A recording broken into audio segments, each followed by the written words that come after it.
Imagine showing up to your brand new job, ready for a fresh start, and in the first 60 seconds, your entire marriage is exposed as a lie. That's exactly what happened to Aurora. She didn't stumble onto a text message. She didn't find a hotel receipt. She found a photograph. A framed, glowing, intimate photograph of her husband, laughing with his arms around another woman. A woman who introduced him as her fiancée. A woman who was about to become her desk neighbor. Every single day. His name was different, his story was different, but his watch, his smile, that lake house in the background, she had been there. She had bought him that watch with her own savings. 3 years. He had been running 2 lives, 2 women, and 1 very elaborate lie, and he never once thought she'd find out. He was wrong. What followed wasn't rage. It wasn't a meltdown in the office bathroom. It was something far more terrifying. A woman who decided to be absolutely quiet and absolutely strategic. The greatest revenge isn't anger, it's preparation. If this story speaks to you, leave a comment below. We read every single one. Like this video, share it with someone who needs to hear it, and subscribe to Violet Revenge Stories so you never miss what's coming next. This content was researched, built, and manually edited by our team to bring you meaningful lessons and real emotional value. The first thing I noticed about Aurora Hill, our new senior director, was the way she looked at the picture of Everett on my desk. It was just before 9 on her first day. She'd barely set her bag down. She didn't smile or ask who he was. Her face just went completely still, her eyes fixed on his with an intensity that felt strange, almost possessive. I felt a flicker of something, a tiny, awkward pulse, but I pushed it down. I'd been so excited for her to start, to finally fill the empty desk that had been my silent neighbor for 6 months. I'm Delaney Brooks, and for the last 3 years, my life has been a storybook romance. I had no way of knowing that my new boss wasn't just starting a new job. She was the protagonist of a horror story, and my fiancé was the monster. When I'd landed the partnership manager role at Astor Vale Urban Systems, it felt like everything was clicking into place. A great job in Boston's Seaport District, a beautiful apartment, and Everett, my brilliant, ambitious, wonderful Everett. My world was so full of light. I smoothed down my silk blouse, ready to make a good first impression, to welcome her into our world. I was ready to be her work bestie. I had no idea that my carefully planned future, right down to the autumn wedding invitation sitting in my online shopping cart, was a shared delusion about to be publicly executed. The 12th floor was humming with its usual Monday morning energy, a low thrum of productivity I found comforting. My desk was my little sanctuary. As she put her tote bag down, I gave her my biggest, brightest smile, the one Everett says could disarm world leaders. "You must be Aurora," I chirped, trying to cut through the corporate quiet. "It's so great to finally meet you. I'm Delaney Brooks, partnership manager. Honestly, having someone next to me is going to be amazing." I just wanted her to feel welcome. She seemed so polished and serious, the kind of woman I hoped to be in 5 years. My own desk felt like a reflection of my life, organized but full of personal warmth, a little map of my happiness. There was my favorite ceramic mug, the little succulent Everett bought me that I somehow hadn't killed yet, and the silver frame holding my favorite picture of us. "It's a pleasure, Delaney," she said, her voice smooth and even as she shook my hand. "Aurora." "Oh, I know," I laughed. "We've all been so excited for you to get here. The whole PR team is basically ready to build a shrine to you for the new campaigns." I made a sweeping gesture across my desk, a nervous habit when I'm trying to be charming. My hand moved past the photo frame, and her eyes locked onto it again. And this time, they didn't move. It's my favorite picture. We were in the Adirondacks, the late afternoon sun turning everything to gold. I'm laughing, totally lost in the moment, with my arms around his neck. Everett is looking right at the camera, a soft, private smile on his face that I know so well. I saw her breath catch in her throat. It wasn't a big, dramatic gasp. It was a small, sharp intake of air, as if someone had just pressed a shard of ice against her skin. Her knuckles went white where she was gripping her bag. For a second, I thought she was ill. I recognized that look on his face, that exact hint of gold in his eyes in the sunlight. I loved that half smile. I loved the way the breeze was catching his hair. It felt like my Everett, captured perfectly. A few seconds of silence hung between us, thick and uncomfortable. She seemed to be fighting for air, but her face remained a mask of polite composure. "That's a beautiful frame," she finally said. Her voice was shockingly calm, like a news anchor reporting on a distant tragedy. It didn't match her eyes at all. Her compliment made me beam, the awkwardness melting away under a wave of pride. "Oh, thank you," I gushed, feeling my cheeks get warm. "That's my fiancé, Everett." The word hung in the air. Fiancé. "Everett Stone," I added, tapping the frame with my fingernail. "He's usually so camera shy, but I love this one of us. Everett Stone." She didn't even flinch at his full name. The sheer control she had was almost frightening. She leaned in, pretending to get a better look, and I watched her eyes scan the photo, not like a friendly stranger, but like an investigator. She was cataloging details. I noticed her gaze linger on his wrist. He was wearing his navy-faced chronograph, the one he said was a gift from a client for closing a huge deal years ago. It was his favorite. He wore it everywhere. I followed her gaze past our faces, to the dock and the pine trees behind us. We were at that gorgeous rental cabin on the lake. Everett had surprised me with that trip about 14 months ago. It was one of the most romantic weekends of my life. I had a dozen other pictures from that same dock on my phone. Her expression remained perfectly, unnervingly neutral. That photo wasn't just a picture. It was a memory, a cornerstone of our story. He had held me on that dock and told me he couldn't imagine his life without me. "He's very handsome," Aurora murmured, her voice still impossibly flat. "How long have you two been engaged?" "Almost 3 years now." A happy sigh escaped me just thinking about it. "Time has just flown. He proposed right before Christmas. We're in the middle of planning everything now for a wedding this fall." 3 years. The best 3 years of my life. 3 years of his crazy work schedule, the last-minute business trips, the fancy client dinners that I knew were essential for his career. 3 years of him coming home to me, exhausted but always with a kiss and a story about his day. 3 years of building our future together, completely unaware that he was apparently maintaining a past. "An autumn wedding is so classic," she said, every word perfectly placed. "Do you have a venue?" "Blackwell House," I said, my excitement bubbling over. "It's this stunning place on the coast. Everett handled it all. He said our marriage deserved a quiet, beautiful start, away from everything." Blackwell House. The dream venue I thought was impossible to book. He had moved heaven and earth to get us a date there. He said it was because our beginning had to be perfect, untainted by the noise of the world. The irony was, he was the noise. He was the storm. And I didn't see the clouds. I didn't scream or accuse her of being crazy. I didn't ask why she was staring at my fiancé like she'd seen a ghost. I just smiled. I took her polite questions as a sign of a new friendship blooming. "That sounds absolutely perfect, Delaney. I'm so happy for you." "Thank you, Aurora," I said, my smile genuine and wide, having no idea I was talking to the wreckage he'd left behind to build his new life with me. "I have a feeling we're going to work great together." "Me too," she replied softly. Then she turned to her own desk, her movements crisp and efficient, the perfect image of a director ready to take charge.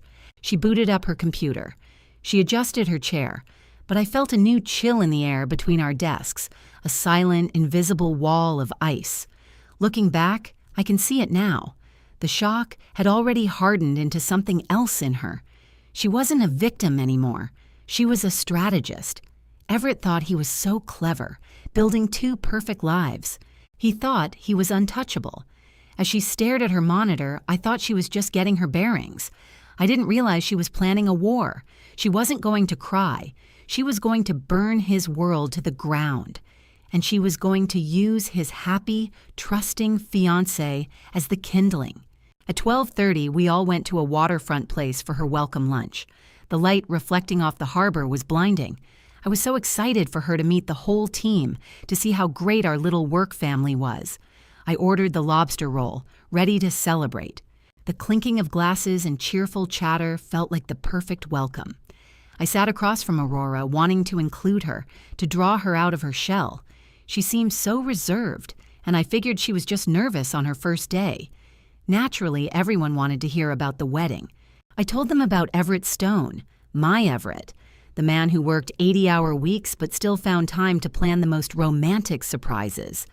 I painted a picture of the man I loved, the hero of my own personal fairy tale. He sent white orchids when we argued. He always remembered the anniversary of our first date. He could always get a reservation at the city's best new restaurant. He was perfect. I was so busy telling my story, I didn't notice that Aurora was just pushing lettuce around her plate, her face a mask of polite indifference. The last time Everett and I went to a fancy restaurant was my birthday 6 months ago. He spent most of it on his phone, closing a deal. He hadn't bought me flowers in years, saying they were a waste of money. Our big romantic nights were spent painting the spare bedroom, but I chalked it all up to stress, to building our future.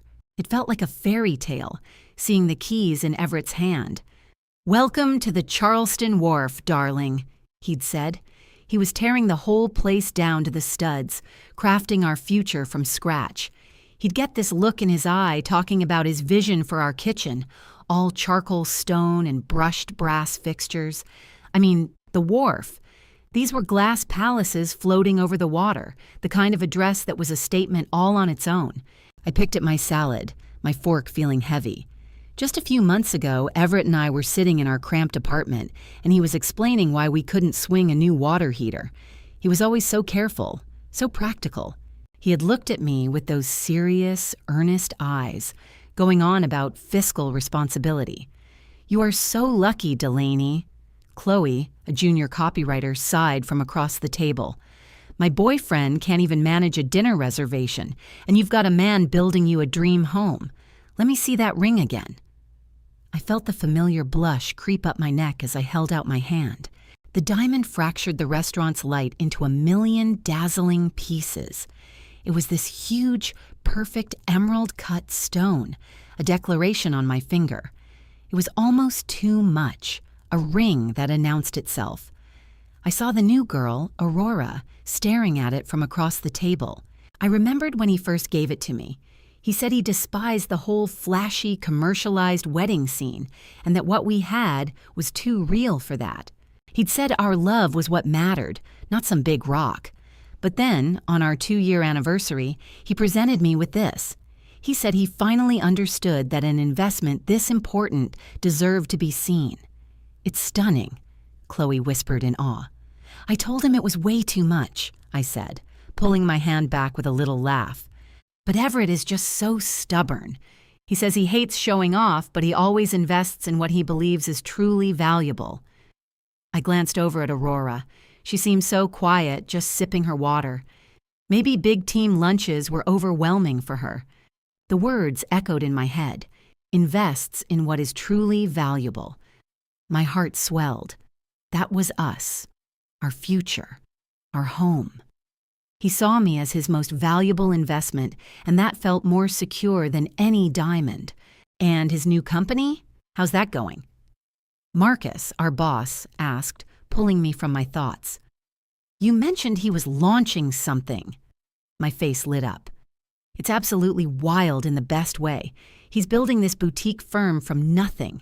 Stone Vale Advisory. It's all about corporate asset restructuring." I saw a flicker of something in Aurora's expression. The name was Everett's Genius, a nod to his last name and the company he was about to partner with. I leaned in, dropping my voice. "Actually, and this is top secret, Stone Vale is about to sign a massive strategic partnership with us, with Astor Vale Urban Systems. He's going to be leading the integration project with our infrastructure team." It felt like a movie. My brilliant fiancé working with my company. Our worlds were finally perfectly colliding. This was more than I ever could have dreamed of. This wasn't just a relationship. We were building an empire together. I tried to catch Aurora's eye, to include her in my excitement, but her face was a polite, unreadable mask. She leaned forward, a picture of professional interest. "That is incredible," she said, her voice surprisingly warm. "It really sounds like you two have something special. How did you two even meet?" Her directness was a little startling, but I was happy to tell her. I loved our story.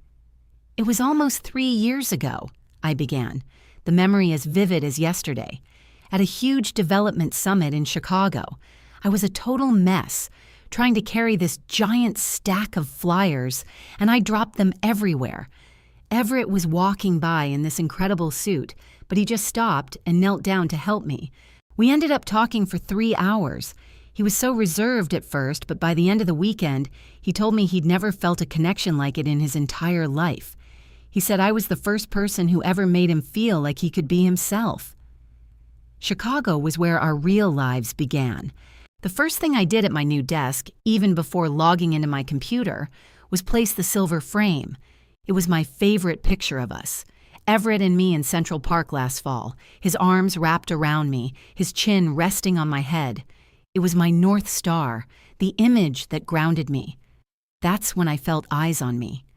I glanced over at the woman at the adjacent desk.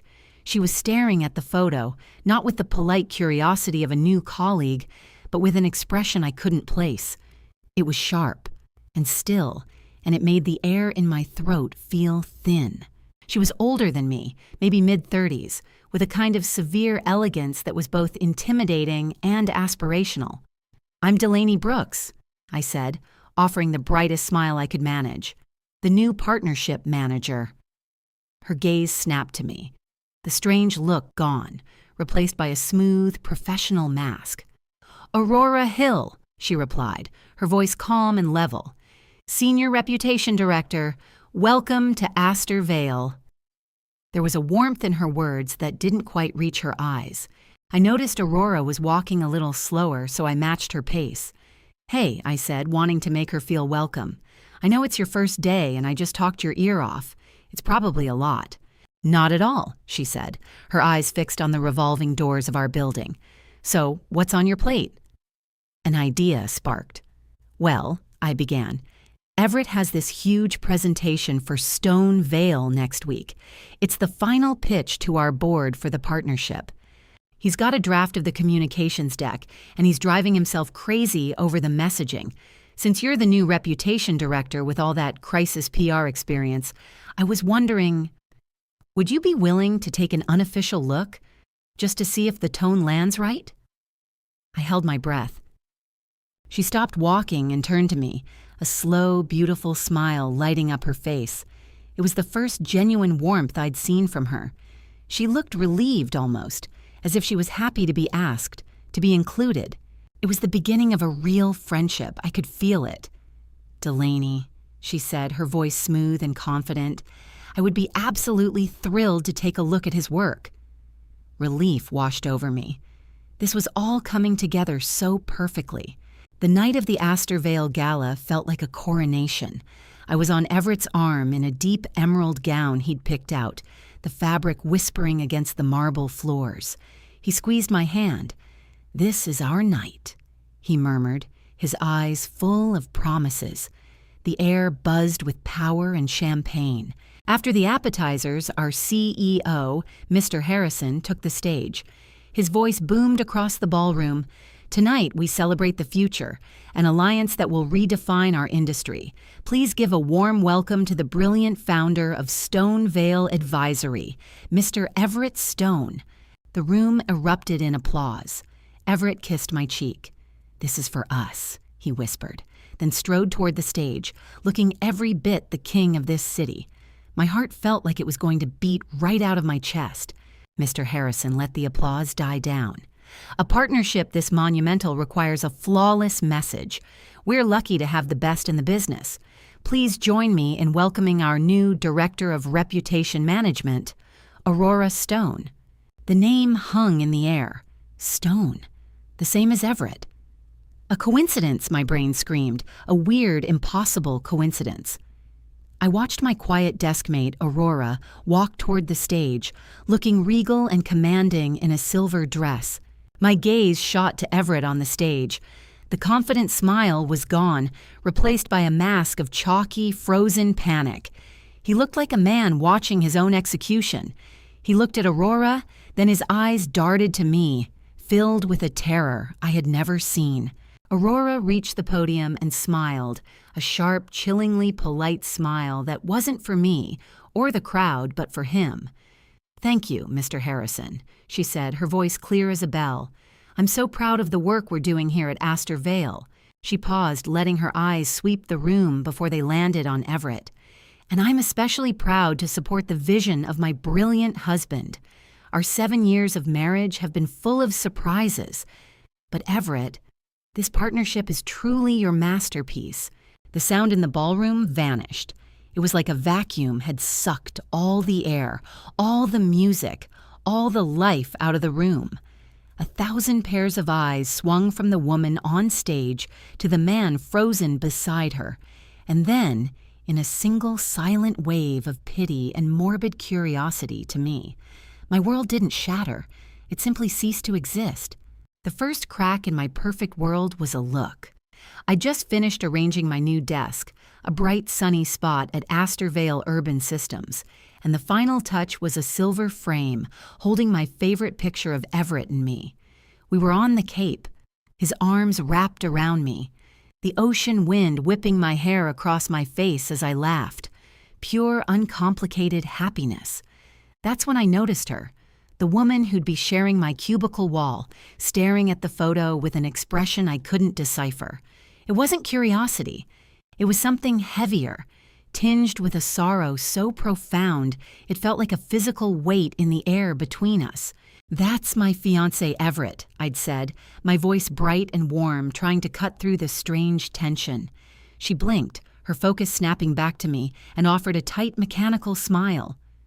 "He seems lovely," she murmured, her eyes flicking back to the picture for a split second before she turned to her monitor.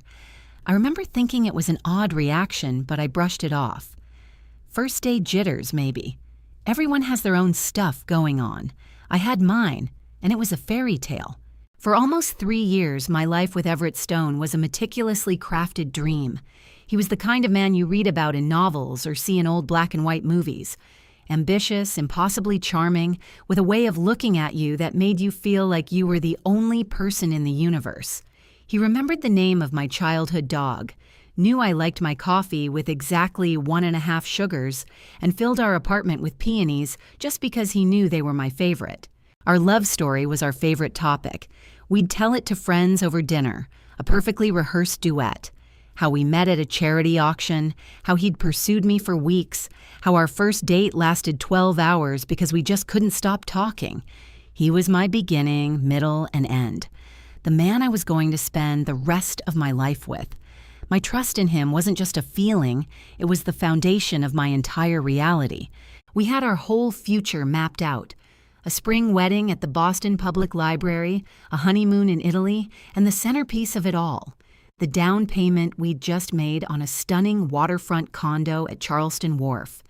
I'd spent hours picking out paint swatches and planning the furniture layout. Everett handled all the finances, the boring stuff, he called it. He'd smile and say, "Just focus on making it our home, babe. I've got this." And I believed him. He was just as supportive of my family. When my brother, Samuel, was struggling to get his freelance design business off the ground, Everett stepped in without my even asking. He set him up with a retainer through one of his new ventures, a consulting firm. He called it seed money. I cried that night, overwhelmed by his generosity. He wasn't just building a life with me, he was lifting up everyone I loved. But looking back, the tiny fractures were there, hiding beneath the perfect surface. There were the hushed, late-night phone calls he'd take on the balcony, his back to me. "Merger details," he'd say, running a hand through his hair. Brutal, confidential stuff. There were the impromptu strategy sessions that ate up entire weekends, trips he had to cancel at the last second, leaving me with non-refundable plane tickets and a hollow feeling in my chest. I'd feel a prickle of unease, a quiet question mark in my mind. But then he'd come home, smelling of expensive cologne and apology, holding a reservation to my favorite restaurant. He'd look me in the eye, his gaze so sincere, so full of love, that my doubts would melt away like snowflakes on a warm window. I chose to believe because not believing was unthinkable. Tonight was supposed to be the culmination of it all, the annual Sterling Gala. Everett's company was celebrating a massive merger, the very deal he'd been losing sleep over for months. He was the star of the show, and I was going to be on his arm, sparkling. As I zipped up my emerald green gown, the color of his eyes, I felt a swell of pride so intense it almost brought me to tears. This was our victory. The ballroom was a sea of black ties and glittering diamonds, a cathedral of power and influence. Everett was electric, navigating the room with an easy grace, shaking hands with senators and CEOs. He'd pull me close, his hand possessively on my lower back, and introduce me with a voice full of pride. "This is my fiancée, Delaney." And in those moments, I felt like the luckiest woman alive. Then I saw her. Standing near the grand staircase was my new desk neighbor, the woman with the sad eyes. Her name was Claire, I'd learned. She was wearing a simple, elegant navy dress, and she looked completely out of place, a ghost at the feast. Our eyes met across the crowded room, and that same unreadable expression flickered across her face before she looked away. A cold knot formed in my stomach. What was she doing here? The lights dimmed, and the CEO of Everett's company, a formidable man named Mr. Harrison, took the stage. His voice boomed through the speakers, praising the hard work and dedication that went into the merger. I squeezed Everett's hand, my heart thumping against my ribs. He smiled down at me, a perfect polished smile that didn't quite reach his eyes. "And I want to single out one man," Mr. Harrison continued, "whose vision and relentless drive made this all possible. A man whose ambition is matched only by his integrity. Mr. Everett Stone." The room erupted in applause. I was on my feet, clapping until my hands were sore, my face aching from smiling so hard. This was it. This was his moment. "Everett, get up here," Mr. Harrison beckoned. As Everett made his way to the stage, the CEO raised his glass. Of course, a man like this is never a solo act. He couldn't do it without the rock-solid support of his incredible wife of 7 years. The words hit me like a physical blow. Wife. 7 years. It was a slip of the tongue. It had to be. A clumsy mistake. My mind scrambled for a rational explanation, but there was none. I felt the blood drain from my face. The applause around me sounded like it was coming from underwater. Please give a huge round of applause for the amazing Claire Stone. The spotlight swung from the stage, sweeping across the stunned faces in the crowd, and landed directly on my quiet, sad-eyed colleague. On Claire. Claire Stone. She didn't move. She just stood there, bathed in white light, her face a pale, tragic mask. The puzzle pieces of the last few months slammed into place with brutal, gut-wrenching force. The stare at the photograph, the sadness in her eyes, the hushed phone calls, the canceled weekends. It started with a stare. The new guy, Liam, from the cubicle next to mine, was looking at the silver frame on my desk with the strangest expression. It held my favorite picture of me and Everett in Central Park last fall, his arms wrapped around me, both of us laughing into the crisp air. I'd always loved that photo. It was the physical proof of our storybook romance. "That's my fiancé, Everett," I'd said, my voice warm. Liam just nodded slowly, his eyes flickering back to the picture. "He looks familiar," was all he said before turning back to his monitor. I brushed it off. Everett was a prominent finance guy. Of course he looked familiar. I had absolute faith in him, in us. Our entire 3-year relationship, the story we told, the future we planned, the peonies, the condo, the I love yous. It was all a lie, a performance. I wasn't his partner. I was his project, a side venture. The applause in the room died down, replaced by a thick, suffocating wave of whispers. $186,000. A number I didn't know existed suddenly flashed in my mind, the price tag of our shared future he'd cashed in. The money he funneled through my own brother's company. The down payment on a home he was buying for me with his wife's money. The sheer intricate evil of it stole my breath. He took a step back from the microphone, his perfect suit suddenly looking like a costume. The most powerful people in the city were staring, their faces a mixture of pity and morbid curiosity. And I was the punchline. The bright, warm, trusting girl who had built her entire world on a foundation of lies. The buzzing in my ears grew louder until it was a single, deafening roar. The glittering ballroom began to tilt, the faces blurring into grotesque caricatures. I could feel hundreds of eyes on me, but the only ones I saw were his, cold, distant, and utterly devoid of the man I thought I knew. That moment felt like an eternity. The man I loved was a stranger. My best friend was a fiction. My home was a stage. In front of a room full of witnesses, my fairy tale didn't just end. It detonated, leaving nothing behind but the smoking, toxic ruin of a life that was never real. But the seed of unease had been planted. A few nights later, Everett took a call on the balcony, his back to me. His voice a low murmur I couldn't quite catch. When I asked who it was, he just smiled that disarming smile of his. Just a brutal merger mediation, babe, completely draining. He pulled me close and I let the warmth of his embrace melt the tiny shard of suspicion away. Our world was moving forward so perfectly. We just put the down payment on a gorgeous waterfront condo at the new Charleston Wharf Residences. Everett handled all the paperwork, the wires, everything.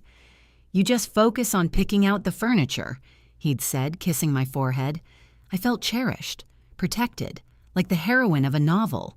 The annual corporate gala was supposed to be our night, the culmination of his hard work and our debut as the city's next power couple.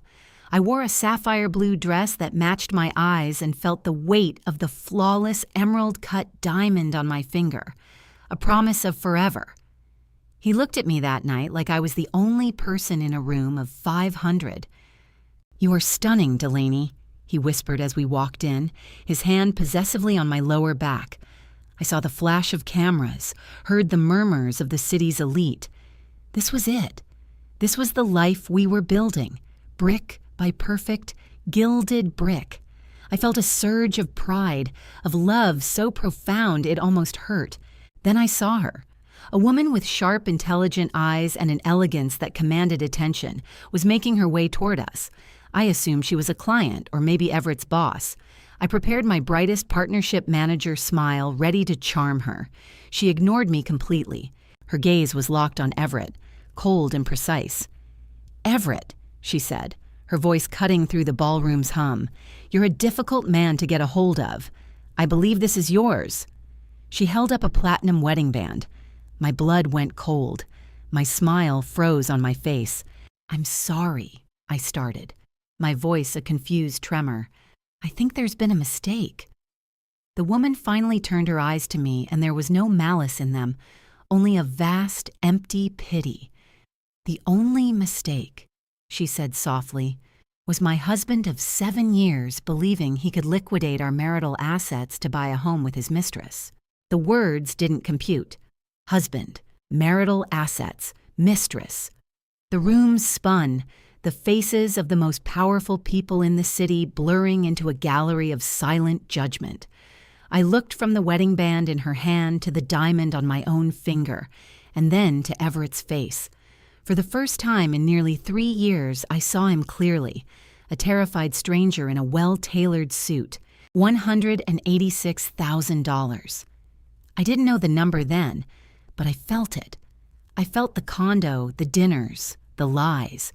The entire architecture of my life, my love, my future, detonated in that single silent moment, leaving nothing behind but the echoing ruin of his wife's words.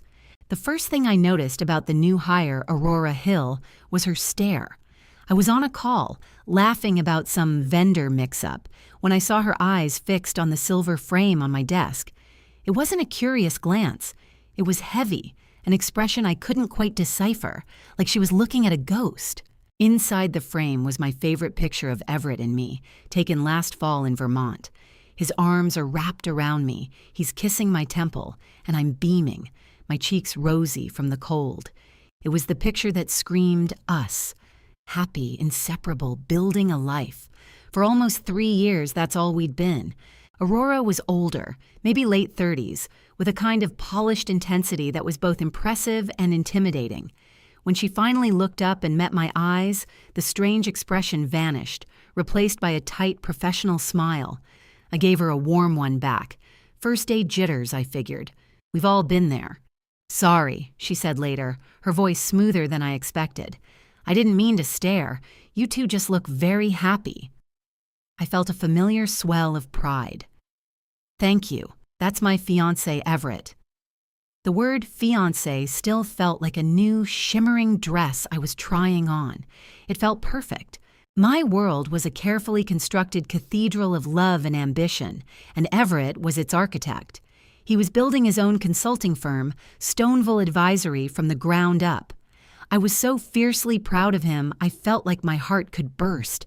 He worked so hard, often taking off for partner retreats on weekends where the cell service was conveniently non-existent.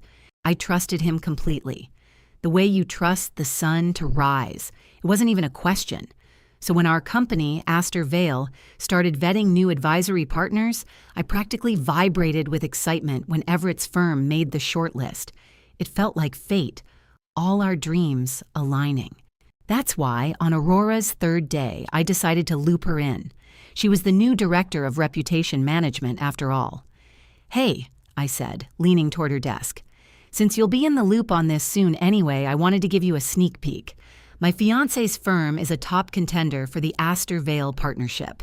Her eyes, a cool, steady gray, flickered with something, interest maybe. Everett put together this incredible deck, I continued, already attaching the file to an email. It's brilliant. I'd love to get your take before he presents it at the gala next week. I titled the email, Stoneville Advisory Draft, Confidential, and hit send. She gave me a small, thankful nod, and I watched as she opened the file. Her focus was absolute. As she scrolled, her posture seemed to straighten, her fingers frozen over the mouse. I saw her jaw tighten almost imperceptibly. Wow, I thought, she's really impressed. She gets how good he is. I got pulled into a meeting, and when I came back, there was a reply from her. The presentation is flawless, it read. I wouldn't alter a single thing. I am eager to watch him deliver this. The validation was a warm rush. I knew Everett was a genius, but to have someone like Aurora Hill confirm it, I practically floated. The next few days were a blur of gala prep. I confirmed catering, finalized the seating chart, and agonized over which dress to wear.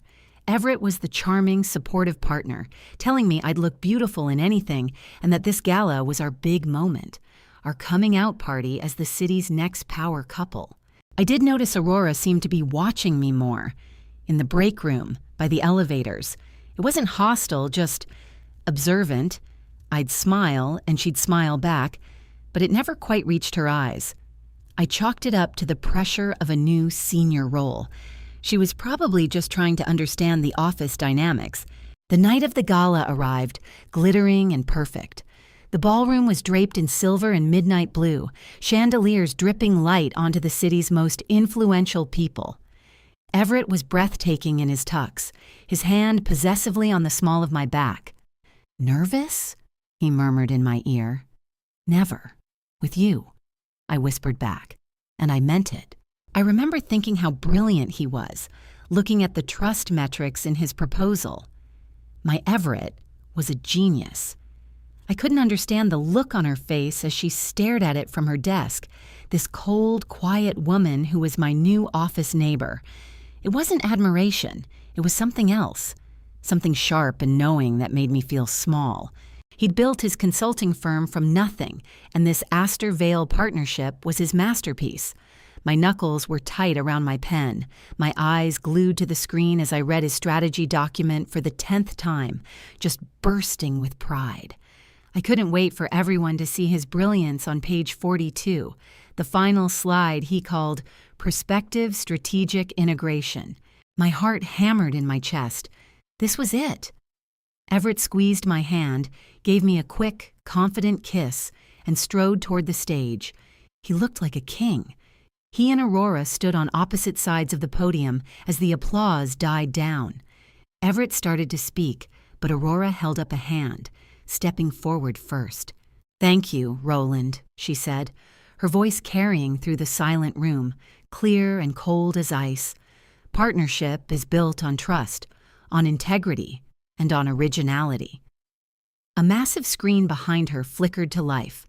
On one side was the Stoneville Advisory logo. On the other was an identical presentation, but with a different logo, dated 2 years prior. A low murmur went through the crowd. My smile felt frozen on my face. What was this? Some kind of mistake? Everett's face had gone completely pale. "The strategic framework that Stoneville Advisory has presented," Aurora continued, her eyes locking directly onto mine, "is not just brilliant. It is, in fact, mine, stolen from my personal drive by a man I trusted." The room was dead silent. I couldn't breathe. My mind was screaming, "No, no, no. This is a nightmare. This is a misunderstanding." A man who, for the last 10 years, I have called my husband.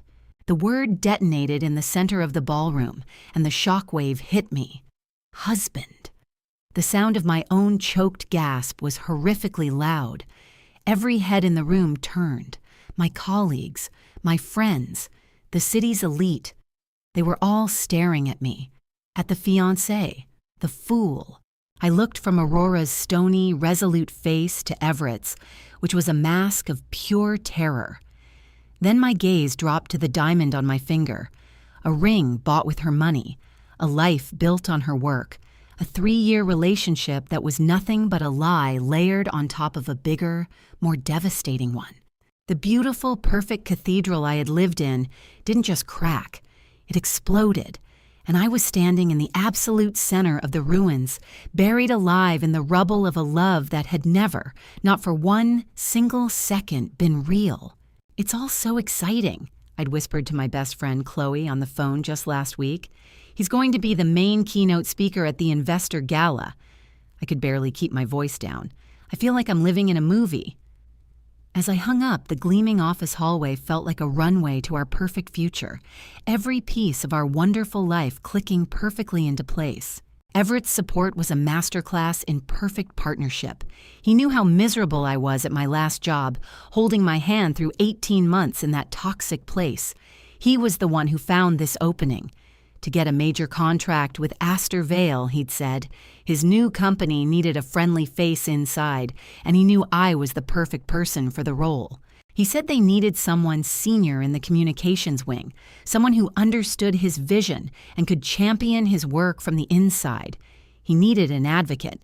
And what better advocate than his devoted, incredibly proud fiancé? He'd practically engineered my hiring, all to help me escape and build our future together. He had placed me right at the center of his greatest triumph. When the Stonevale deal was announced, the company's new partnership manager, Delaney Brooks, would be there to ensure everything went smoothly, unknowingly helping the man she was about to marry secure their dream. My professional rescue was just another example of his incredible love. I walked back to my desk. Aurora was still staring at her monitor, but her eyes flickered to my screen. I was on the phone, happily finalizing the catering for the gala. I gave her a huge grin and a thumbs up, pointing to Everett's presentation, hoping she'd finally warm up and say something nice about my fiancé's masterwork. I thought I was just asking for a simple review. I had no idea I had just delivered the playbook of my own destruction right into her hands. I saw her slowly lower herself into her chair, her hands flat against the cold desk. The usual sterile office silence returned, but it felt different now, heavy with something I couldn't name, something focused and chilling, like the air before a storm. Everett had me helping with the board's arrangements, trusting me to be his supportive, compliant partner. It was our perfect system. My goal was to make sure he shone, that everyone saw the brilliant man I was going to marry. From this moment on, my sole purpose was making sure the gala was perfect. a celebration of his company, our partnership, and our incredible future. I saw the email from Aurora pop up and clicked it open. "The presentation is flawless," she'd typed, the words stark and brief. "I wouldn't alter a single thing. I am eager to watch him deliver this." I smiled, relieved, and immediately forwarded it to Everett. I shut the window and started designing the seating chart. It was 8 o'clock in the evening, 24 hours before the gala. Chloe slid a glass of champagne across the dark wood of the cocktail bar table toward me. She was a brutally honest tax attorney who had known me since college, and the only person I trusted with the giddy, overwhelming joy I was carrying. I had just spent 40 minutes mapping out every detail of my future wedding to Everett. I spoke in an excited, breathless voice that felt like the theme music to my life. Chloe offered no empty squeals of delight. She simply watched me with the calm, analytical stare of someone examining a legal document. "You're sure about this?" "Delaney," Chloe began, her voice a low, pragmatic rasp. "It's just a lot. This huge new job he helped you get, this massive business deal that you're now involved in, this sudden plan to bring you up on stage at a corporate event." She swirled her drink. "It feels fast." "This isn't about speed, it's about synergy," I said, maybe a little too defensively. "If you saw how hard he worked, you'd understand. Stop being a lawyer for 5 minutes and just be happy for me." She held up her hands in surrender. Okay, I'm sorry. Just be careful." For nearly 3 years, my world had orbited Everett Stone. He was the sun. When we met, I was 25, fresh off a bad breakup and convinced true, storybook love was a myth. He was 40, with a quiet sadness in his eyes that he said I was the first person to ever see. He told me he'd spent years feeling adrift, building a career but never a life. He said I was his anchor. I believed him with every cell in my body. "He's my fiancé, Everett," I'd find myself telling Aurora a few days later, tapping the photo frame during a coffee break. I loved talking about him, saying his name felt like a prayer. He just landed a huge partnership with this company, actually.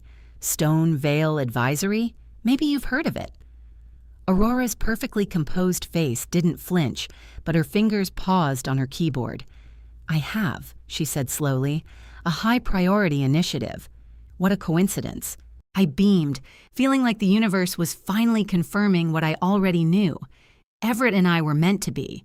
Of course we'd end up working under the same corporate roof. It was destiny. "He's been working so hard to get it off the ground," I gushed. "There was just some old paperwork from a previous life he had to sort out first.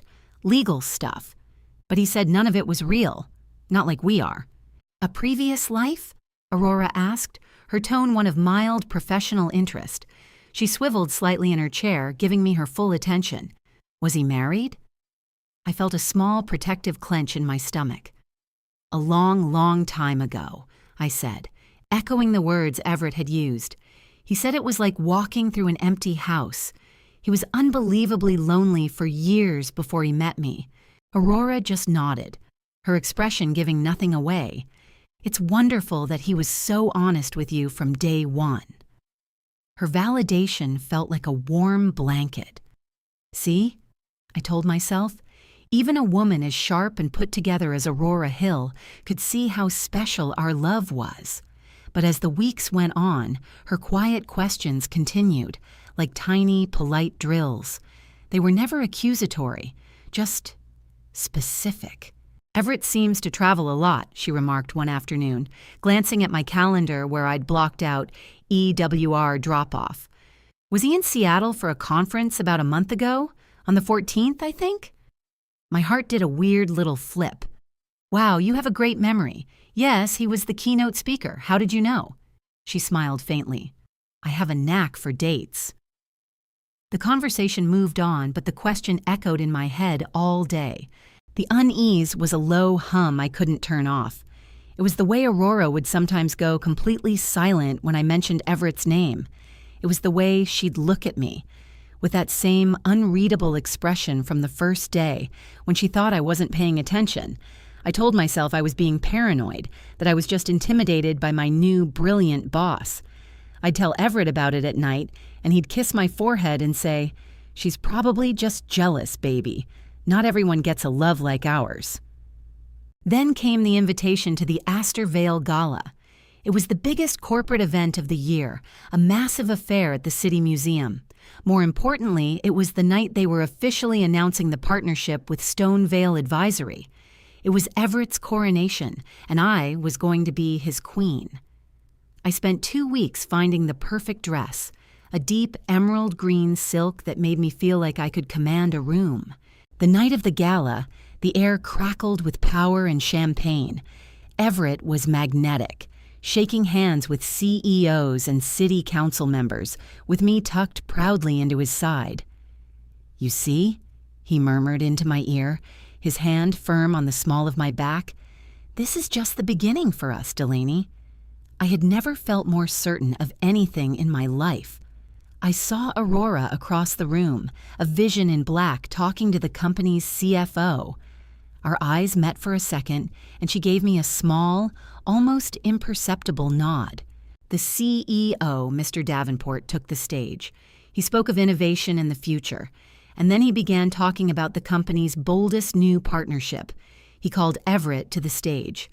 I watched, my heart swelling with so much pride it hurt, as the man I was going to marry stood in the spotlight, looking like the king of the world. He gave his speech, thanking Astor Vale for their faith in him. "And to celebrate this new venture," Mr. Davenport boomed, retaking the podium, "I'd like to invite our own Senior Reputation Director, Aurora Hill, to say a few words about the importance of integrity in business." A ripple of confusion went through me. Why Aurora? She walked to the stage, graceful and calm, and stood beside Everett. He smiled at her, the perfect business partner. She did not smile back.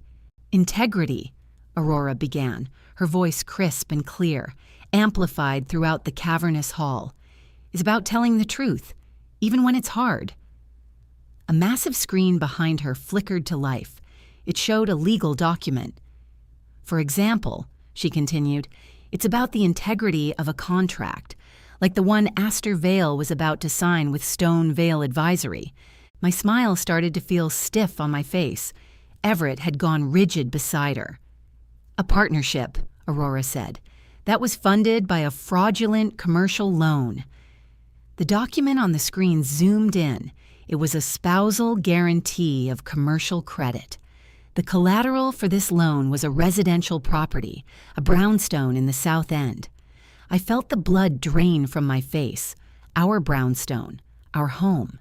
To leverage a marital property, her voice cut through the stunned silence, a business owner needs the written consent of their spouse.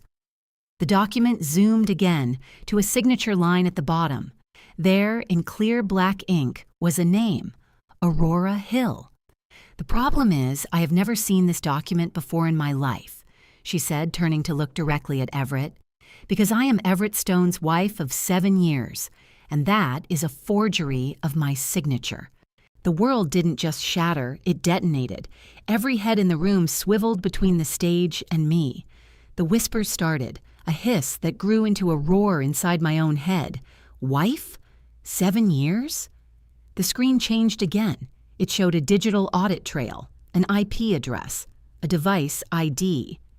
The signature was executed at 2 a.m. on the 14th of last month, Aurora announced, her voice ringing with cold fury, from his desktop computer, in the home we share, while I was 3,000 miles away in Seattle. Seattle. The keynote speech. The date she had asked me about. It wasn't a good memory, it was an alibi. Every polite question, every strange look, every piece of the puzzle I didn't even know existed slammed into place. The old paperwork, the empty house, the storybook romance. It was all a lie. He wasn't a lonely, wounded man. He was a husband. I stood there, frozen in my emerald dress, under the soft glow of the museum lights. The most powerful people in the city were staring at me, their faces a mix of pity and morbid fascination. I was the fool in the fairy tale, the 20-something girl he'd woven a fantasy for. Everett was staring at me from the stage, his face a mask of pure terror, his perfect world burning down around him. But my world was already ash. The first time she looked at the picture, I figured she was just curious. New desk assignments are the corporate equivalent of a snow day, a tiny break in the monotony. I gave her my best, we're gonna be work besties smile. I'm Delaney, by the way. She just nodded, her eyes lingering on the silver frame for a second too long. Her name was Aurora Hayes, and her gaze held an unnerving stillness, like a storm waiting offshore. It's a great photo, right? I prompted, my voice a little too bright. Everett, my fiancé, had it taken on our trip to Nantucket last fall. The wind was whipping my hair around, but he looks like he stepped out of a magazine. Aurora's lips tightened into something that wasn't quite a smile. Nantucket, she repeated, the word sounding foreign and clinical in her mouth. How lovely. For the first 2 weeks, that was our dynamic. I'd offer a cheerful anecdote about wedding planning or the new rescue puppy Everett had finally agreed to, and she'd respond with a clipped, professional courtesy that felt like a closed door. I told myself she was just focused, a senior director with no time for fluff, but every so often I'd catch her staring at that photo of Everett, her expression a knotted mix of something I couldn't decipher. It wasn't envy. It was heavier. I tried to ignore the tiny prickle of unease. My life was perfect. I was 28, excelling in my career and engaged to the most incredible man I'd ever known. Everett Stone was my fairy tale. He was older, established, and had this calm, grounding presence that made all my anxieties feel small. Our 3 years together felt like a story I was telling, one where every chapter was better than the last. The annual Sterling Gala was supposed to be our biggest chapter yet. Everett's firm was the lead sponsor, and he was being honored for his philanthropic work. It felt like our official debut, the night the whole city would see us not just as a couple, but as a force. I spent a month's salary on a deep emerald gown that Everett said made my eyes look like jewels. I felt untouchable.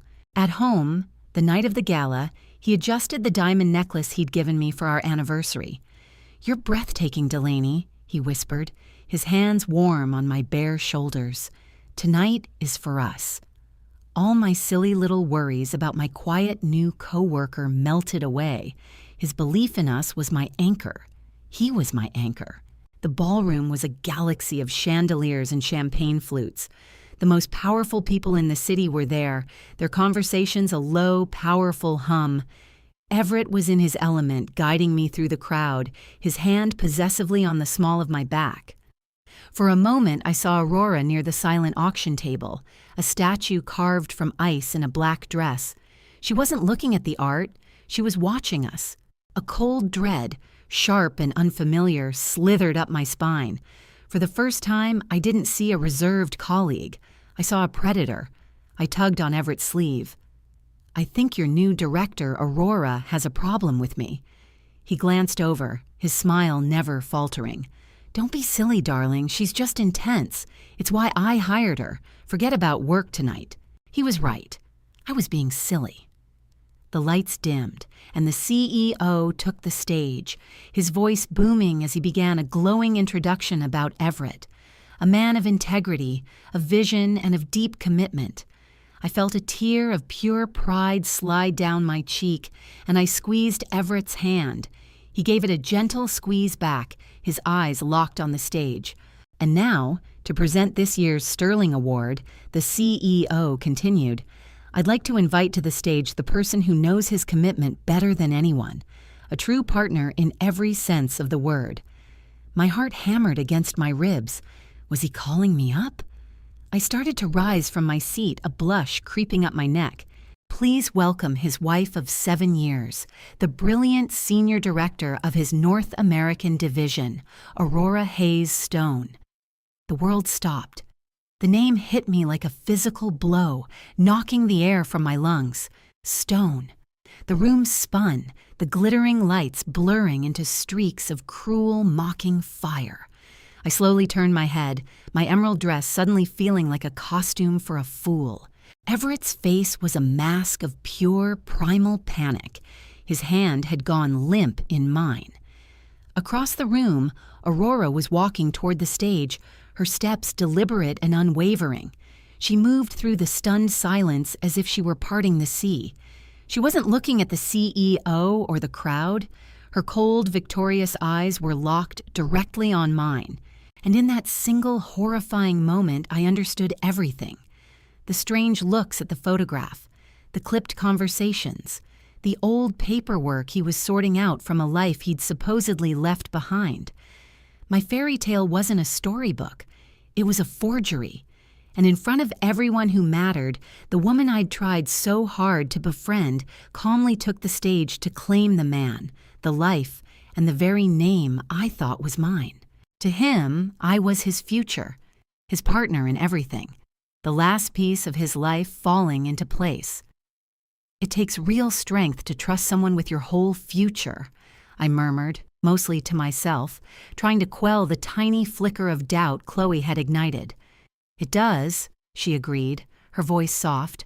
It all started with the photo, a simple 5x7 in a brushed silver frame I kept on my desk. In it, Everett and I are on the ferry to Nantucket, the wind whipping my hair across my face as I'm laughing, head thrown back. He's looking at me, not the camera, with this smile that always made me feel like the only person in the world. It was a perfect moment from a perfect life we were building. But the way my new desk mate was staring at it, this woman, Aurora, who just transferred from the main Astor Vale office, it wasn't with the usual polite interest. Her expression was, I don't know, haunted, like she was looking at a ghost. It was unsettling, but I shook it off, probably just office move stress. I glanced down at the 3-carat diamond on my finger, a constant sparkling reminder of why my life was exactly where it was supposed to be. I'd almost thrown it all away for a job, a huge promotion to regional director out in Denver. It was a dream opportunity, the kind that changes your entire career trajectory. But I'd said no. I'd turned it down because Everett had sat me down, taken both my hands in his, and said, "Delaney, I can't build this empire in Boston without you. You're my true north." You don't walk away from a man who sees you as the center of his universe. Every choice I'd made, every sacrifice, was an investment in us. In the future, he was building for us. So whatever weird energy Aurora was putting out, it was her problem. I had Everett. That was all that mattered. Still, her quiet, assessing gaze followed me for days, filled with something I couldn't name. It felt a little like pity, and the thought was so absurd it almost made me laugh. Pity me? The woman who had everything? I tried to be nice, to break through her strange reserve. I figured she was just intimidated. After all, everyone in the office knew I was engaged to Everett Stone, the brilliant founder of Stone Vale Advisory, the man whose company was about to merge with this corporate giant and make him a legend. They saw the ring, they heard the stories. They had no idea about the half of it, the late nights he spent sketching out business plans on our kitchen counter, the way he called me his secret weapon. We weren't just a couple. We were a team. He's incredible, isn't he? I'd said to her one afternoon, catching her staring at the photo again. She just looked at me, her expression unreadable. "You must be very proud," she finally said, her voice so low and flat it felt like an accusation. But her sympathy, if you could call it that, felt entirely misplaced. "He was worth every sacrifice," I replied, my voice bright, trying to inject some warmth into the space between our desks. And speaking of which, I have a total fashion emergency. The big investor showcase was next Friday, the climax of everything. Every major player in the city would be there, the entire C-suite. "Everett says it's the night everything changes for us," I confided, leaning closer. My insides were humming with a nervous, electric energy. I'm torn. I have this incredible white sheath dress, very sophisticated. But then there's this midnight blue gown that's just epic. Which one screams I'm the stable, supportive partner, but also I'm a complete force of nature? I asked, laughing. She didn't even hesitate. "The blue," she said. her eyes meeting mine with a sudden sharp focus. White is for weddings, too bridal for a corporate gala. Midnight blue is powerful, it's confident. It's the color that makes the whole room turn when the lights hit it, she finished. I beamed, clapping my hands together. Aurora, you are a lifesaver. Midnight blue it is. She gave me a small, tight smile and turned back to her monitor. I felt a surge of victory. Maybe we could be friends after all. I had no idea that she was handing me the perfect costume for my own execution. I just thought she had great taste. In my world, the truth was a simple, beautiful thing. The truth was Everett's love. The truth was the future he'd promised me. I spent the next week in a blissful haze of preparation, counting down the hours. I was oblivious to the fact that I was a pawn in a game I didn't even know was being played. All I knew was that my man was about to take his rightful place on top of the world, and he wanted me right there beside him.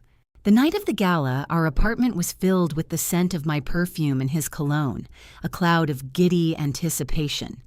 Everett had been a little distracted all week, but I chalked it up to pressure. He came home with a bouquet of my favorite peonies, kissing me long and deep against the kitchen counter. He moved with a restless energy, a tiger pacing before the hunt. While I was finishing my makeup, I sat on the edge of our bed, scrolling through my phone. I watched him knot his silk tie in the reflection of the vanity mirror, his movements crisp and sure. "You nervous?" I asked his reflection. He caught my eye in the glass and winked, only that the champagne won't be cold enough when we celebrate later. He was a picture of cool confidence. He came over and knelt before me, taking my hand and kissing the diamond on my finger. "Tonight, the whole world is going to see what I've seen from the beginning," he murmured, his thumb stroking my knuckles. "They're going to see the magic we've built. You and me, Delaney. Always." His words were the sweetest music, the perfect overture to the night. How could I have ever doubted him? The sheer magnificent certainty in his eyes washed away any lingering unease I'd felt. This man was my destiny. He was days away from securing our future, from making every dream we'd ever whispered in the dark a reality, and he was dedicating it all to me. Standing here, in our beautiful apartment, he was the loving fiancé, the visionary genius on the brink of his greatest triumph. His belief in us was a force of nature. It was the most real thing in my life. I smoothed the lapel of his tuxedo jacket, my heart swelling with so much love I thought it might burst. I let the feeling anchor me, a tidal wave of pride and adoration. "It's going to be a perfect night, Everett," I whispered, leaning in to kiss him. "But we really need to go if we want to make our grand entrance." I felt invincible. I felt like the luckiest woman alive. "I'm in charge of the brand strategy segment, and I just need to nail the messaging for the new partnerships," I told Everett that night as we cooked dinner. His smile was wide and authentic, crinkling the skin around his hazel eyes. In his mind, he was looking at his hard-working, loyal fiancée, who was diligently polishing the final pieces of his crowning achievement. "You're going to kill it," he whispered, his lips brushing my temple. "They're so lucky to have you on this." "Oh, I think we're both about to get exactly what we've earned," I replied softly, my gaze catching our reflection as a perfect couple in the dark kitchen window. He walked back to the stove, perfectly content. I sat frozen at the island, the wine glass chilling my hand. It became terrifyingly clear, much later, that when you're in love with a master illusionist, you don't see the mirrors. You don't question the trick. My adoration was his fuel, my blind faith, his cover. I had made myself the calmest, most supportive partner in the room, never knowing I was just another prop in his show. The stage was set. The audience was gathered. And I was the star, waiting in the wings for a cue that would never come. All I had to do was walk in, take my seat at the head table, and wait for my life to begin. The pressure was immense, a crushing weight of happiness and excitement. A text came through from him as we rode in the town car. Front and center. "Everyone needs to see my queen." When we arrived, he took my hand, and we walked into the glittering ballroom under the cold hum of applause and 1,000 camera flashes. The room was an ocean of power suits and couture gowns, a sea of money and influence. Everett navigated it like a king returning to his court. He was magnetic, pulling people into his orbit with a smile and a firm handshake. He was selling them a story, and I was his beautiful, silent proof that the story was real. He promised everyone the key to the future. He was a visionary, a genius, a sure thing. And I believed it. I believed every single word. I watched him work the room, my heart pounding with pride. This was it, the culmination of everything. I saw our whole future laid out before me, shimmering under the crystal chandeliers. Decades of success, of partnership, of this incredible love. His arrogance felt like confidence. His ambition felt like our shared dream. He was selling them all a fantasy, and I was the happy ending. And if that showcase was a success, he'd told me everything was a done deal. The merger would be signed, and our lives would officially take flight. I was so ready to fly. He was about to get a corner office, a seat at the most powerful table in the city, and the validation he'd worked so hard for. His entire fiction was about to become an unbreakable reality, and I was going to be right there to see it happen. He was using his brilliance to build a new world for us. That's what I thought. That's what I believed with every cell in my body. The idea that any of it was anything other than real and true never, not for a single second, entered my mind. I felt like I was floating. I had the trigger for the confetti cannons. I just needed him to give the cue. Walking into the office the morning of the gala felt like entering a different dimension, the electric, frantic energy of the day bouncing off the walls. I was buzzing, clutching a stack of elegant, cream-colored invitations. "I just got the final seating arrangement," I whispered excitedly, leaning over the low divider to Aurora's desk. Everett put me at the main table right next to the board members. He said that after his keynote, he's going to bring me up on stage. I paused, my fingers hovering over my keyboard, waiting for her to share my excitement. She just looked at me. My eyes must have been shining like stars. "To introduce me as your fiancé?" I'd whispered back, my voice thick with emotion. He'd shaken his head, a slow, secretive smile spreading across his face. "Even better," he'd breathed. "I want to introduce you as my founding partner, the woman who was there from day one, the true foundation of my entire success." How romantic! He was standing on a stage built of his own brilliance, about to claim his crown, and he was going to give the victory to me. The lights dimmed. A hush fell over the crowd, and then Everett walked onto the stage to a roar of applause. He was dazzling. And then, at the end of his speech, he said the words I was waiting for. "And now, I want to bring up the true foundation of my success, the woman who is my rock, my partner, my everything, my beautiful wife, Aurora Stone." And the world didn't just shatter. It ceased to exist. The sheer, unmitigated confidence of the man was breathtaking. I genuinely believed he could bend reality to his will just by wanting it enough. That day, it started with the new girl, Chloe, staring at the silver frame on my desk. Inside was my whole world. Everett and I on his family's boat, his arm tight around me, my ring catching the sun. She looked over at me, her face a strange mask of something I couldn't name. "You two look happy," she said, her voice holding a careful, measured tone. It was the first little crack in the perfect snow globe of my life, the first tiny tremor I chose to ignore. "We are," I said, my voice full of a pride that feels foolish now. "Almost 3 years." That afternoon, Everett called me, already thinking about the upcoming Astor Corp Gala. "You understand the way these investors' minds work, Dell. If you help me polish my speech, I'll be absolutely untouchable up there."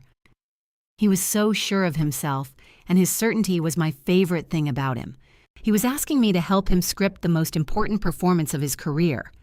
"Of course I'll help you, Everett," I answered, my voice calm and devoted. I'll make sure every word is perfect." "You're a true lifesaver," he smiled through the phone, and I felt a warmth spread through my chest. I imagined him sinking into his leather office chair, closing his eyes in pure relief. The next morning, a calendar alert for the Astor Corp Gala popped up on my screen. Mr. Harrison had locked in the itinerary. I scrolled through the precise schedule, my heart thumping with excitement for him. At exactly 7:30 in the evening, the opening address was slated to begin. The name listed next to that pivotal slot was Everett Stone, our company's rising star, and next to his name it just said, "and guest." It felt a little cold, a little corporate, but I told myself I was being silly. I gazed at the monitor, a slow, happy smile spreading across my lips. This wasn't just some stuffy work event. This felt like our debut as the city's next power couple. I wasn't going to be some nameless girlfriend in the background. I was going to be on his arm, watching him conquer the world. Everett had practically laid out the red carpet for our future. He had a podium, a microphone, and a captive audience of the most powerful people in the city. He was going to climb those stairs and solidify the perfect life he'd promised me, the one I had poured my entire soul into building with him. I left my office on my lunch break and walked 3 blocks to a little bistro I'd booked. My best friend Tess was already there, her planner open, the table covered with wedding magazine clippings. "The final plans are laid," Tess stated, her eyes sharp and full of excitement for me. "I have the deposit receipts prepared. The instant he gets that promotion after the gala, we can put the down payment on the brownstone," I said, my voice giddy. "The catering quotes are ready to go. The save the dates are addressed and aimed at our entire circle of friends and family." She pushed a thick, glossy venue brochure across the table. "If he pulls this off Friday night, it will set you both up for life," Tess explained, tapping the paper. "If anyone tries to question his vision, he'll have the board's backing. We have you planned and ready from every possible angle." I laid my hand flat on the stack of papers. They felt heavy, solid, and intensely real. They were the complete opposite of the vague anxieties that had started to prickle at the edge of my mind. "He thinks Friday is his coronation," I said, looking at my oldest friend. "Let him put on the crown," Tess retorted, her mouth twisting into a joyful smile. "It just makes the celebration that much sweeter." I walked back toward the office, the city wind whipping my hair across my face. I was not a woman with doubts. I was no longer waiting for our life to begin. I was actively building it, piece by perfect piece. I had carefully stacked the firewood for our future, planned every detail, and secured every vendor. I was engineering the moment. All that was left was for him to strike the match and watch his career catch fire. It was Thursday night, 24 hours before the event. I sat in our home office staring at my laptop. Our digital wedding folder was finished. It was a masterpiece of planning and coordination, all compiled into a single perfect master file. I opened my email. In the recipient field, I entered 4 addresses. The first went to Tess. The second was for my mom. The third was the direct inbox for our wedding planner, a woman famous for her zero-tolerance policy on anything less than perfection. The fourth address was for the venue coordinator. The subject was stripped of all anxiety. It simply stated, "Final confirmation for Brooke Stone wedding details." In the email's body, I wrote only 3 sentences. The attached encrypted archives contain our final guest list, seating chart, and vendor payment confirmations for the wedding of Delaney Brooks and Everett Stone. Executing these final contracts will immediately subject our parents to some catastrophic floral and catering bills. I would strongly suggest you review everything and get ready for the official announcement we plan to make after the gala tomorrow evening. I hit send. There was no sound effect, no dramatic flair, just a tiny digital whisper, and the last piece of my perfect future clicked into place. But digital records felt so distant. I needed something heavy and undeniable in my hands. I took a large box from under my desk. Inside were 5 thick white leather portfolios I'd had printed.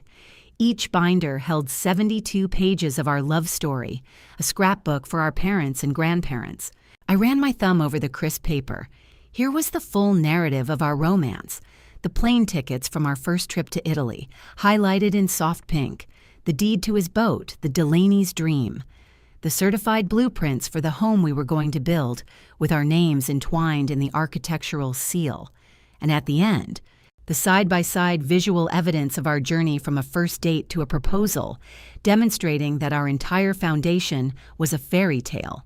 I closed the heavy binders. The truth, as I knew it, now had a physical weight. Later that evening, Everett got back to the brownstone.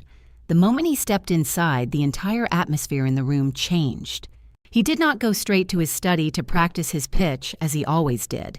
Instead, he just lingered in the kitchen while I poured myself some sparkling water. He was disturbingly attentive. He moved in close behind me, circling my waist with his arms, his chin resting on my shoulder. His breathing was tight and shallow. He quizzed me about my day, the office climate, my precise schedule for tomorrow. His voice was coated in a strange, manufactured tenderness, but his frame was tense. I thought he was just nervous, a man sensing a subtle shift in his own future. He knew, on some animal level, that his environment was about to change. He was scanning my face for any sign of a crack, a glimmer of doubt, a hint of the unstable fiancé who couldn't handle the pressure. I gave him nothing.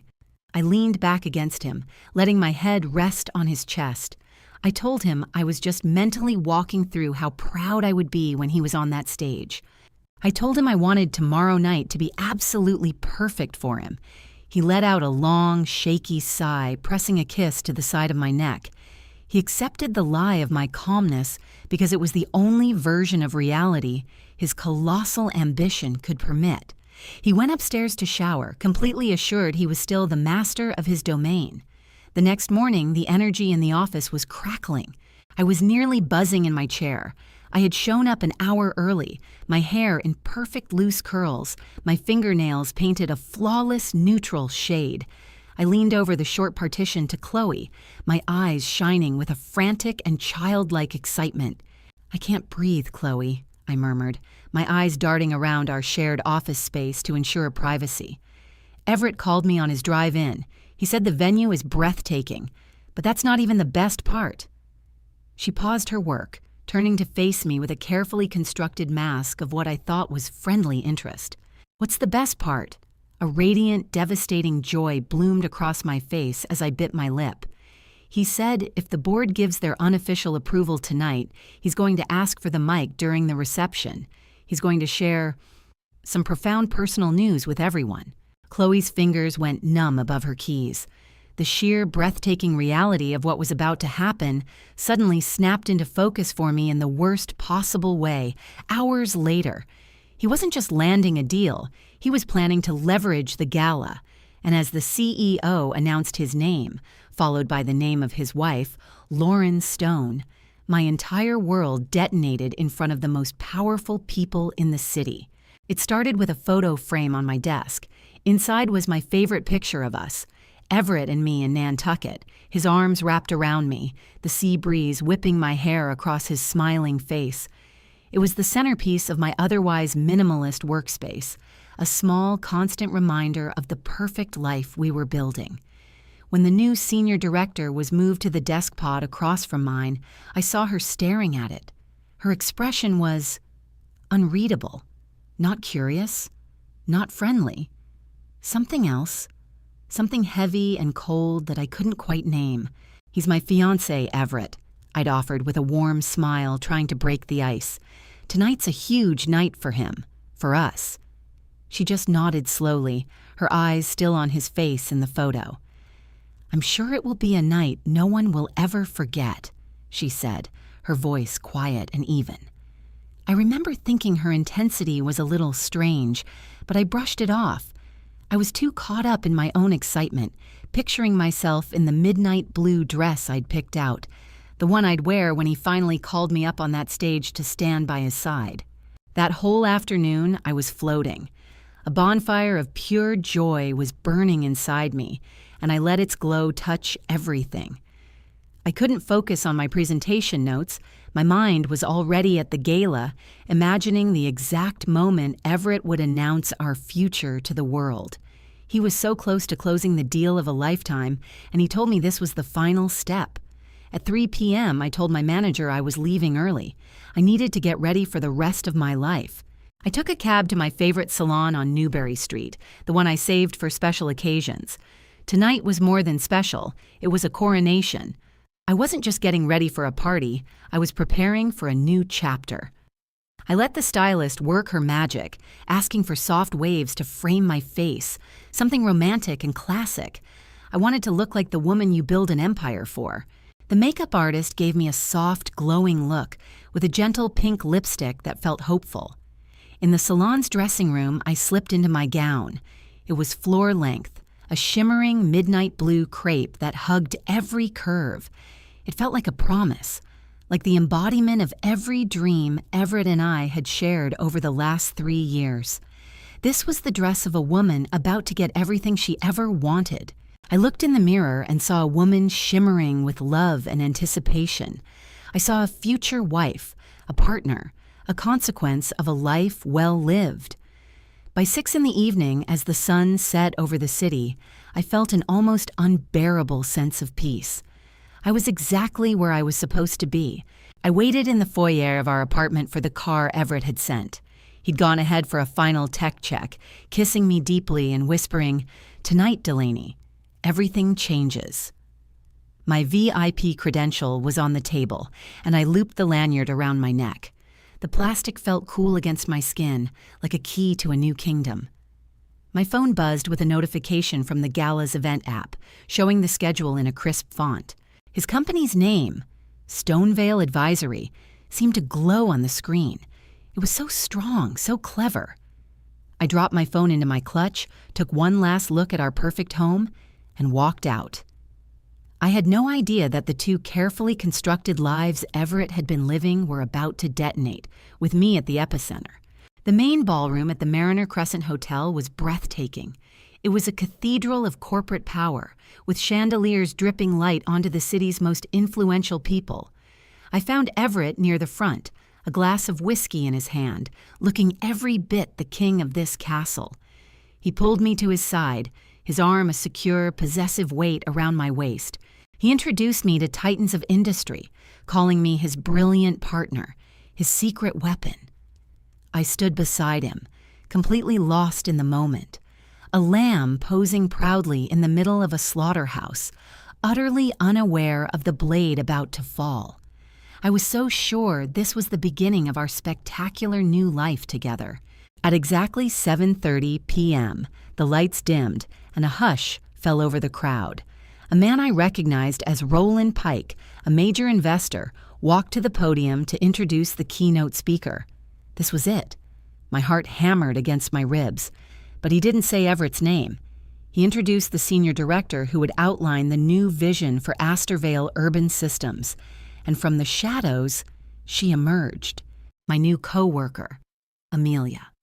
She walked into the blinding spotlight wearing a severe black dress that seemed to absorb all the light around it, a slash of darkness in the glittering room.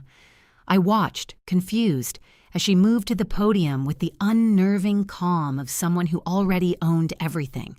Her eyes scanned the crowd and found Everett's. The change in him was instantaneous and violent. His confident smile collapsed. A raw, primal fear contorted his features as every drop of color fled his face. He actually stumbled back, his hand trembling so hard the ice in his glass rattled like a death knell. I just stared, confused, my hand still on his arm, which had gone rigid as stone. My mind was racing, trying to solve an impossible equation. Why was this quiet woman from my office on the stage at my fiancé's big event? What was happening? She leaned into the microphone. "Good evening," she said, her voice impossibly clear and steady. "We are here tonight to map the future of urban infrastructure. We are here to discuss vision and trust," she continued, her eyes still locked on Everett. Astorvale Urban Systems is built on a foundation of absolute integrity.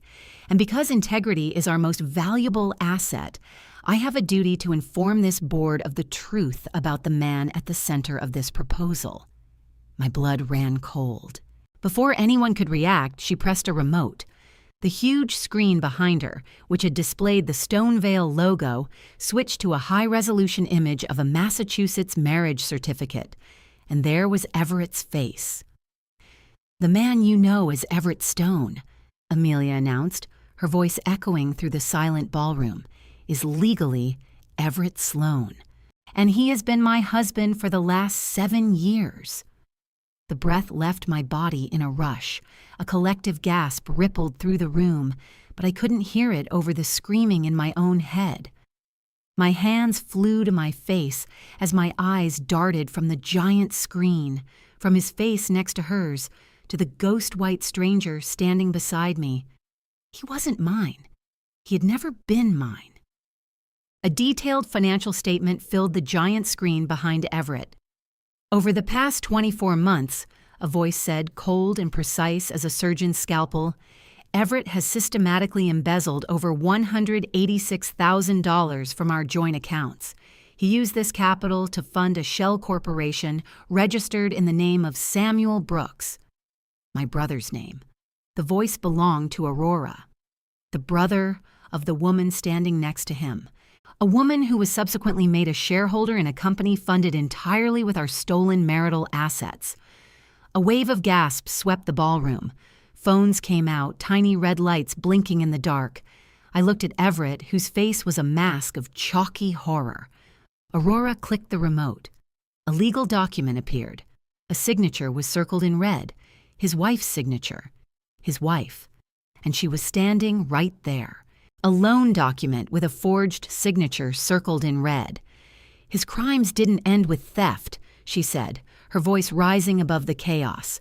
"To secure the bridge loan for the Harbor District contract, Everett forged my digital signature, illegally using our home as collateral. Kill the mic!" The shriek that tore from Everett's throat was inhuman. He lunged for the stage, but 2 security guards appeared out of nowhere, blocking his path. "This is a private dispute," he yelled, his eyes pleading with the stony-faced executives. "This is a domestic issue. She's unhinged." "It stopped being a private matter the moment you brought your fraud into this boardroom, Everett," Amelia replied, her voice cutting through his panic like glass. "When you use stolen marital funds, forged signatures, and your wife's professional standing to legitimize your hostile takeover, you elevate simple adultery into complex, prosecutable corporate crime." Before he could spew another lie, the ballroom doors swung open. The company's top lawyer walked in, flanked by 2 other board members. The performance was over. My life was over. The chairman's voice boomed with cold fury. "Audit has confirmed the metadata on all forged collateral," he announced, his eyes fixed on Everett. "Astorvale is terminating all dealings with Stonevale Advisory, effective now." His entire world was being dismantled, piece by painful piece. His 9-figure deal, his contracts, his reputation, all gone in an instant. But the final cut didn't come from the board. It came from me. I stood there trembling, staring at their marriage license, the storybook in my head turning to ash. The fantasy finally broke, and the devastating, humiliating truth of my role in his scam came crashing down. The man I loved was a phantom. The life I believed in was a crime scene. I didn't cry. A cold, clear rage burned away the tears. I reached into my clutch, pulled out my phone, and walked toward the lawyers. "I have the emails," I said, my voice shaking but loud enough for the front rows to hear. "Every text, every timeline, every promise about our marriage and my fake promotions. I'm handing over everything." It was the only thing I had left to give, the final fatal piece of evidence against the man who had stolen my life. Everett just shrank. He seemed to collapse inside his expensive suit, a con man stripped bare in a room full of titans. He had lost his fraudulent name, his stolen money, and the woman he'd used to get it all. I didn't watch them lead him away. I couldn't look at him anymore. My work, my unwitting part in this tragedy, was done. I turned away from the wreckage of my own life and walked through the stunned crowd. In the hotel corridor, away from the noise, I saw her, Amelia Sloan, standing by the elevators. Another woman was with her, handing her a thick legal envelope. Amelia had a fierce, victorious smile on her face. She hadn't just survived. She had won. She had orchestrated this entire night, this entire elegant destruction. I clutched my own phone, the light from its screen feeling impossibly heavy. I walked out into the cold Boston night, the wind off the harbor feeling like a slap. I didn't know who I was anymore. I wasn't a beloved fiancé on the verge of a brilliant future. I was just another victim in his long con. The foundation of his lies had crumbled, and I was left standing in the ruins. But as I took my first steps into a future I never wanted and couldn't imagine, I knew one thing. I would never be that blind, trusting girl again. Please like this video and tap the follow button. Your support helps these stories find the people who need to be reminded that they are not alone.